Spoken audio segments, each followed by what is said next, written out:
ഒന്ന്, ജോസഫ് ഒരു ഇൻക്രെഡിബിൾ ലവറായിരുന്നു, ഒരു അസാധ്യ കാമുകനായിരുന്നു. പല സിനിമകൾ ഈശോയെക്കുറിച്ച് സംസാരിക്കുന്ന പല സിനിമകളിലും ജോസഫും മറിയം തമ്മിലുള്ള ഈ പ്രണയരംഗങ്ങളെ വളരെ മനോഹരമായിട്ട് ഡെപ്പിക്റ്റ് ചെയ്തിട്ടുണ്ട്. മറിയത്തിൻ്റെ സീക്രറ്റിനെ കുറിച്ച്, അവൾ പ്രഗ്നൻ്റ് ആണെന്ന് ആരാണ് ജോസഫിനെ ആദ്യം അറിയിച്ചിട്ടുണ്ടാവുക? അത് നാട്ടുകാർ പറഞ്ഞല്ല ജോസഫ് അറിയുന്നത്. തീർച്ചയായിട്ടും മേരി ആദ്യം പറയുന്നത് അത് ജോസഫിനോട് തന്നെയാണ്. കാരണം മേരിക്ക് ജോസഫിനോട് അത്രമേൽ പ്രണയമുണ്ട്. അതുകൊണ്ട് ജോസഫിനോട് കാര്യങ്ങൾ തുറന്നു പറയുന്നു. ജോസഫ് ഏതൊരു ചെറുപ്പക്കാരനെ പോലെയും അത് മനസ്സിലാക്കാൻ പറ്റുന്നൊരവസ്ഥയിലായിരുന്നില്ല. എങ്കിലും ജോസഫ് അത് അക്സെപ്റ്റ് ചെയ്തു എന്നുള്ളതാണ്. ജോസഫ് മേരിയെ വേദനിപ്പിക്കാൻ ആഗ്രഹിച്ചില്ല എന്നുള്ളതാണ്.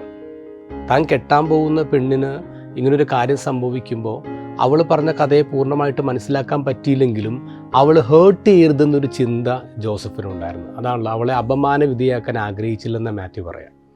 എന്ന് പറഞ്ഞാൽ ആരും അറിയാതെ അവൾ ഉപേക്ഷിക്കാം, അവളെ വിഷമിപ്പിക്കേണ്ട, അവളെ മുറിപ്പെടുത്തേണ്ടെന്നൊരു ചിന്ത.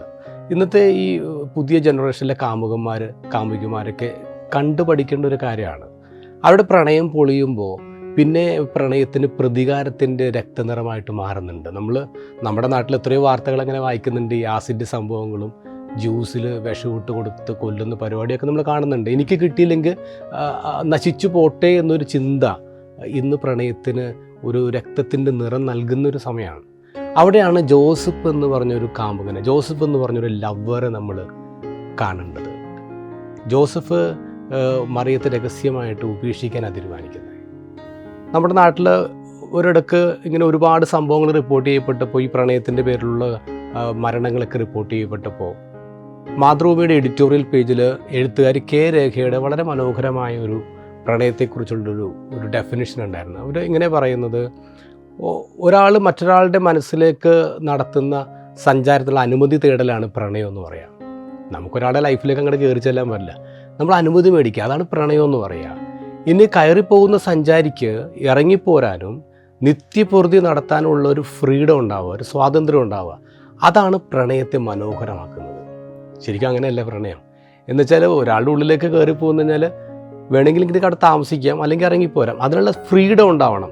നീ എൻ്റെ മനസ്സിൽ കയറി, ഇനി ഞാൻ നിന്നെ ഒരിക്കലും ഇറക്കി വിടില്ല എന്ന് പറഞ്ഞ് ഭയങ്കര പൊസസീവായിട്ട് പോകുമ്പോഴാണ് ഈ പ്രണയമൊക്കെ ഭയങ്കര അപകടമായിട്ട് മാറുന്നത്. ഇവിടെ ജോസഫ് നമുക്കൊരു ഇൻക്രെഡിബിൾ ലവറായിട്ട് നിൽക്കുകയാണ്. അവളെ വേദനിപ്പിക്കരുത്, അവളെ ബുദ്ധിമുട്ടിക്കരുത്, അവളെ അപമാനവിധേയമാക്കരുത് എന്നൊരു പുരുഷൻ ചിന്തിക്കുന്നു.